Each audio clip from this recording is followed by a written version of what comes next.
What up, what up? It's your girl, Erica Kane. And it's your girl, the Gemini Goddess. And we are back for one more segment right here on Women's Speaks. So, Erica. We have a special guest today. Yes, we do. Mr. Garland Gravely from Fashionista. Welcome, Mr. Gravely. So, tell us a little bit about yourself. Well, I'm Garland Gravely. I was born and raised here in Roanoke. Went to school here, lived in other areas and other cities, and then came back to Roanoke in 2004. Okay. So when did you, how did Fashionista Roanoke come about?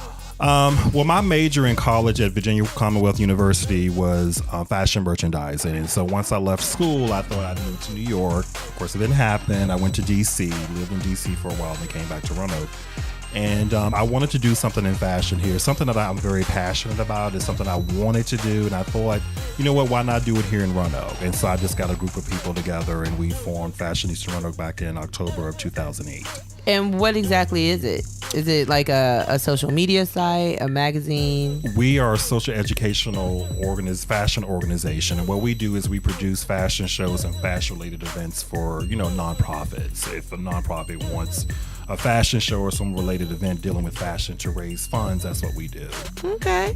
So, and I know now you do have a magazine that circulates throughout the city. It's been circulating for about, 5-6 years now? A magazine? Yeah. Oh, no, we don't. We've been featured in different magazines. He's been featured in magazines. We've been featured in magazines, Gotcha. And I also want to say real quickly, we are a multicultural, multi-ethnic organization. So when you become part of us, you have all different races, ages, They do shapes, not and size. discriminate. We don't They do discriminate. not We see discriminate. we see beauty in all people, in all shapes and sizes. I think that's very important. Yeah. And this is our way of uniting the community together. So, Garland, what's the most challenging part about Fashionista? The challenging part, Yes.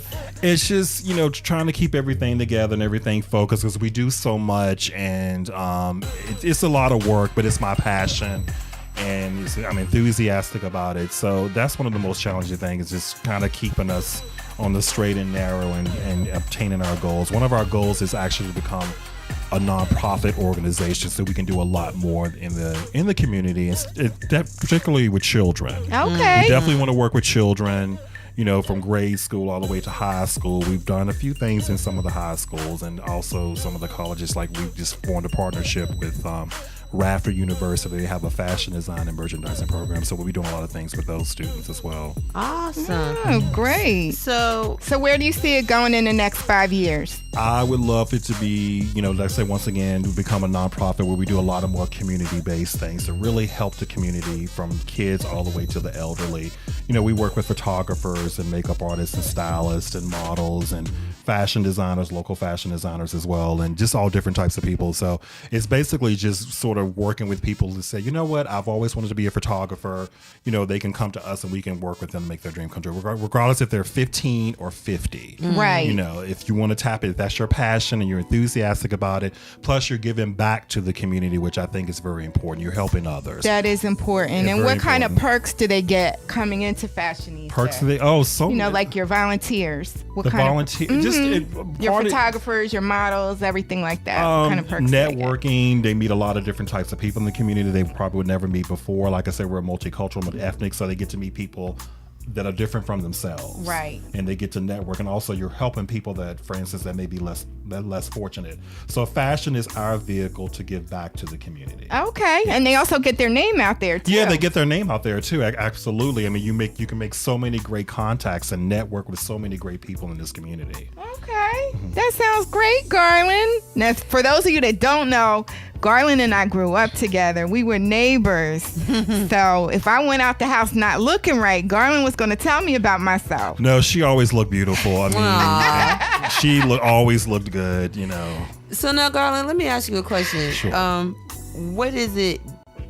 We all have these different perspectives, and we all have these different lenses that we see our surroundings by. Mm-hmm. And you being a fashion, where did you see this necessity for philanthropy and this desire for passion, and how did you figure out it was something that needed to be cultivated here? In Roanoke? I can honestly say started when I was in college. I knew I wanted to do fashion related events, and I wanted to also have a philanthropic, excuse me, you good. Combination with that, feel to that. That's what if I had moved to New York, I definitely would have been working for somebody's foundation or whatever, using fashion as a vehicle for charity. And so that's where that passion started when I was a student. Did you always know you wanted to bring it back to Roanoke, or No, I had no idea that I would ever do this in Roanoke. It's been a true blessing. I mean, my goal was to move to New York City. Yeah. So I started off in DC and I was going to go to New York, and things just didn't happen. But I'm thankful that I was able to come back to my community because I was able to bond more with my community and also with my family. Well, they need you here. They definitely so need you here. This is where God wanted me to be. Is how I look at it. This is where God wanted me to be here in Roanoke. He had a plan for me. So I don't regret coming back here anymore. So I love it here. Roanoke has a lot of potential.